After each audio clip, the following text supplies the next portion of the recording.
Howdy welcome back to my video.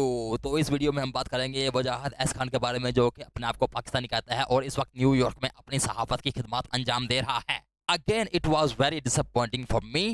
सबसे पहले जी इस चीज़ का मुबारकबाद का हकदार है वजाहत एहसन खान के। इसकी वीडियो की लेंथ अब कम हो रही है, 22 मिनट तक आ चुकी है तकरीबन। चलो इसकी वीडियो का रिजल्ट थोड़ा एचडी करते हैं।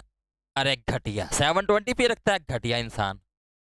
अब हम इस यूथ है कि जो कि अपने आप को पाकिस्तान का हमदर्द कहता है और अमेरिका का 100% लॉयल है, कुछ मुगलजात सुन के अपना रिएक्शन देने की कोशिश करते हैं। क्योंकि ये बंदा अमेरिका का लॉयल है तो इसलिए जो आने वाला सदर है उसकी इज्जत और तकरीम करना इस पर वाजिब और फर्ज है। ट्रम्प साहब आ रहे हैं। ट्रंप साहब आ रहे हैं, इतनी इज्जत और तकरीम के साथ उनका नाम लिया जा रहा है। ट्रंप साहब आ रहे हैं, इसे कहते हैं असल लॉयल्टी। इस बंदे ने उस बात का जिक्र भी नहीं किया कि अमेरिका में एक ऐसा सदर आने वाला है जो कि सदारत का हल्फ उठाने से पहले, अपनी सदारत को संभालने से पहले ही उस पर धब्बा लग गया है। वो तो इसने कहना नहीं है। अब कौन सी अमेरिकन डिक्शनरी में या इंग्लिश डिक्शनरी में लिखा हुआ है कि साहब कहना जरूरी है? लेकिन नहीं, इस बंदे ने वहां रहना है तो उठा के तो रखने पड़ेंगे ना ट्रंप के भी, बिकॉज इस बंदे ने दिखाना है कि मैं कितना लॉयल हूँ तेरा।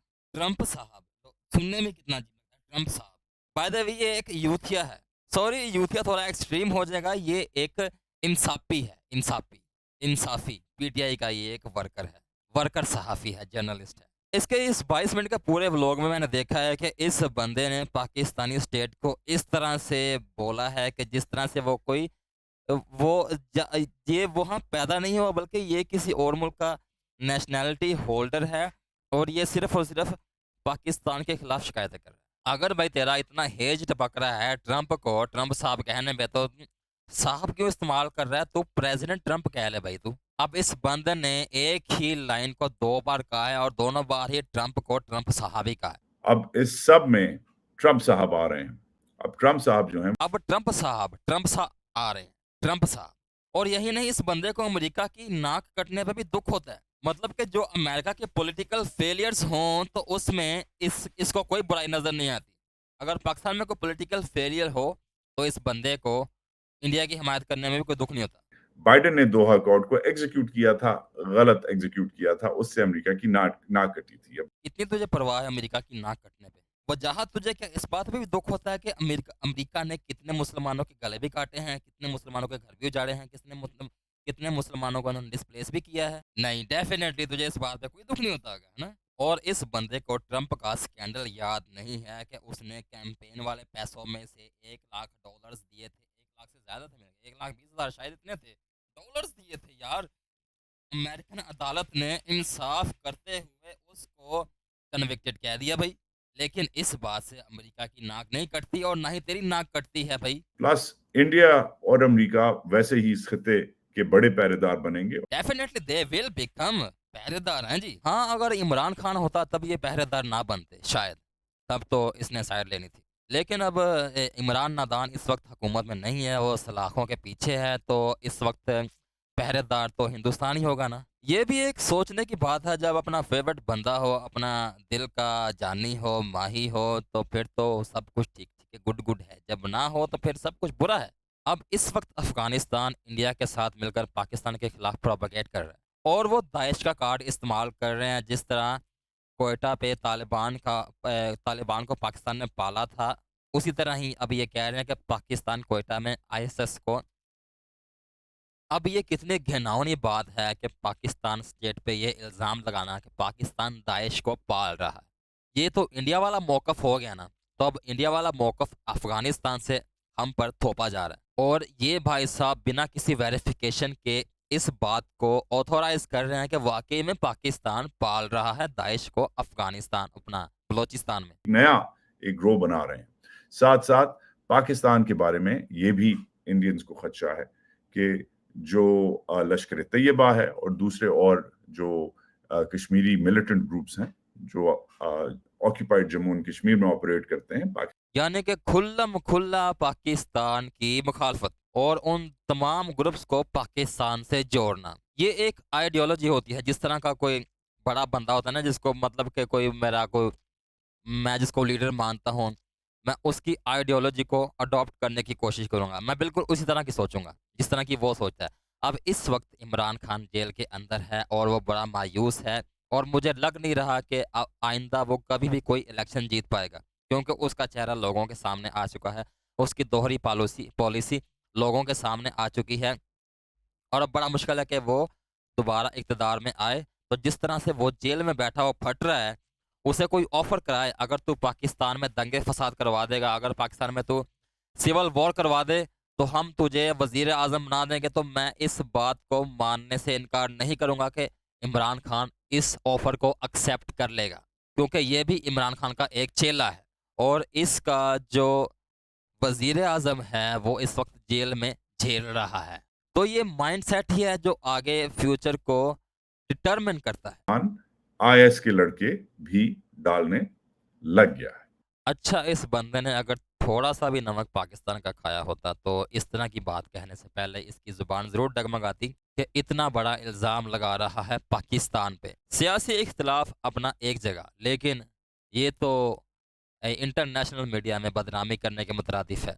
उस सरज़मीन पर जिस पर तेरी माँ ने तुझे किसी बेड पर निकाला होगा अपने हिस्से में से, तुझे शर्म करनी चाहिए, बेशर्म इंसान। अच्छा, पाकिस्तान ने 56 मुल्कों के इस्लामी सरबराहान को पाकिस्तान में बुलाया था अफ़गानिस्तान के मसले पर गौर करने के लिए, क्योंकि वहाँ औरतों को हकूक़ नहीं दिए जा रहे। और इस वजाहत खान को इस बारे में इंटरेस्ट है ही नहीं। मतलब कि तालिबान जो उस वहाँ वहाँ अफ़गानिस्तान में कर रहे हैं, क्या वो इस्लामी चीज़ है? औरतों पर मुकम्मल तरह की पाबंदी है, वो ना बाहर निकल सकती हैं, ना कोई काम कर सकती हैं, ना एजुकेशन हासिल कर सकती हैं, ना किसी स्पोर्ट्स में हिस्सा ले सकती हैं, ना आर्मी में, ना पुलिस में, किसी चीज़ में भी नहीं। तो हमारे भाई को शायद इस्लामी आइडियोलॉजी से ज़रा घंटा फ़र्क नहीं पड़ता, तो इस बारे में उसने बात नहीं की। अब तो ये बात कहने को मुझे गुस्सा भी नहीं आएगा, क्योंकि ये अपने लीडर की मोहब्बत में इतना आगे बढ़ चुका है कि शायद अपने इस्लामी अक़दार को भी ख़ातिर-ख़्वाह नहीं लाता। आज आप अकेले खड़े हैं और इंडियंस ने जो मास्टर मूव की है कि अफ़गानिस्तान किसी को मसला नहीं है, ये आपके मौक़िफ़ की खुलेआम खिलाफ वर्ज़ी है। भाई ठीक है, इंडिया ने ये बात की होगी अफ़गानिस्तान से किसी को मसला नहीं है। इंडिया को ऑब्वियसली कोई मसला नहीं है, क्योंकि इंडिया का बॉर्डर अफ़गानिस्तान के साथ नहीं लगता और ना ही इंडिया ने इतने बड़े मुहाजिरीन को पनाह दे रखी है। मसला तो उसी को आएगा ना जिसके साथ उसका बॉर्डर लगता है, जहां उनकी आमदरफ्त चलती रहती है। मतलब ये बात तो सोमालिया भी कह सकता है कि हमें अफ़गानिस्तान से कोई मसला नहीं है, और ये बात तो स्पेन भी कह सकता है, ये बात तो तुर्की भी कह सकता है, हमें अफ़गानिस्तान से कोई मसला नहीं है। ये क्या बात हुई बेवकूफ़ों वाली, बेवकूफ़ इंसान। न्यूयॉर्क के अक़वाम मुत्तहिदा में 3 हफ़्ते पहले आपने बहुत बड़ी स्पीच आपके परमानेंट रिप्रेजेंटेटिव जो आपने मतलब पाकिस्तान के, पाकिस्तानी। हमारे नहीं कहता ये बंदा, हमारे, हमारे पाकिस्तान के, बल्कि आपने, आपके मुस्तकिल मंदूब ने जो यूएन में है, उसने स्पीच की थी। आपने, आपके, मतलब कि लीडर इमरान खान की इस वक़्त हुकूमत नहीं है, तो हम आपके हैं कौन? अफ़गानिस्तान में फलाना अल-कायदा है, अफ़गानिस्तान में फलाना टीटीपी है, हाँ, तो ये सब हकीकत है, जो उस मुस्तकिल मंदूब ने यूएन में कहा था, वो सब कुछ सच है। उज़्बेकिस्तान है वो भी अफ़गानिस्तान से ऑपरेट कर दी है। अल-कायदा पूरा पुराना दुश्मन वो भी उधर है और टीटीपी जो हमारा दुश्मन है वो भी उधर है और दाइश भी उधर है। अब स्पीच करना और एक्चुअली पॉलिसी मैनूवरिंग करना एक बिल्कुल हो सकता है दुरुस्त ना भी हो, लेकिन दुरुस्त किसी हद तक साबित है ही। अफ़गानिस्तान में कुछ मुसल्लह ग्रुप्स आपस में रोज़ाना झगड़ते हैं, लड़ते हैं, उनमें झड़पें होती हैं, और ये सारी की सारी पावर गेम के लिए हो रहा है सब कुछ। और वैसे भी इस बंदे को अफ़गानिस्तान पे किए हुए पाकिस्तान के एहसानात कैसे याद होंगे? ये खुद भी पाकिस्तान नहीं है और पाकिस्तान की रोटी खा के पाकिस्तान को भी बदनाम कर रहा है, अमेरिका में बैठ के, पिट्ठू अमेरिका का। और मेरे ख़्याल से पाकिस्तान को इतनी बड़ी तादाद में मुहाजिरीन को पाकिस्तान में पनाह नहीं देनी चाहिए थी। इसकी वजह से यहाँ पर खुशहाल मज़दूर तबका पिस के रह गया भाई, किसी काम का नहीं रहा, ना मज़दूरियाँ रहीं, ना दिहाड़ियाँ रहीं, और ना ही खुशहाली। अब पाकिस्तान ने अपनी पॉलिसी में एक नया चेंज लाया है, एक नया शिफ्ट आया है, जिसकी वजह से मुझे लग रहा है कि पाकिस्तान अब इस तरह की गलतियों को दोबारा नहीं दोहराएगा। और मुझे पूरी उम्मीद है कि हमारी जो डीप स्टेट है, वो अब हमारे पॉलिटिकल सिनेरियो में दोबारा से अपने कदम नहीं जमाने की कोशिश करेगी, उसका जो काम है वही करेगी।